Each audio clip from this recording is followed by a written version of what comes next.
Inaasahan umano ng Magnolia Hotshot si Kenneth Lofton Jr. bilang import nila para sa nalalapit na 2026 PBA Commissioner's Cup. Ang dating NBA player na si Kenneth Lofton Jr. ay kinukonsidera ng Magnolia na maging import para sa nalalapit na PBA Commissioner's Cup.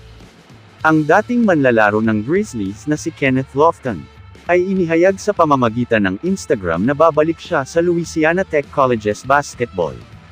Ang hakbang ay matapos ang isang standout season sa China, kung saan nanalo siya ng MVP honors, habang nag-average ng 24 points, double-double, at halos 7 assists kada laro. Napaulat na nga noong nakaraang taon, na nakatakdang maglaro sa PBA ngayong 2026 si Kenneth Lofton Jr. Inaasam-asam nga din, ng pambansang basketball team ng China si Kenneth Lofton Jr., bilang kanilang susunod na naturalized na player. Dati siyang naglaro para sa Utah Jazz. Naglaro nga din siya sa Chinese Basketball Association. Kung matuloy nga ang pagkuha sa kanya ng Magnolia, ay siguradong magiging maganda ang kampanya sa Commissioner's Cup ng koponan. Masusolve na ang kakulangan nila sa big man. Magkakaroon sila ng legit center na NBA caliber player.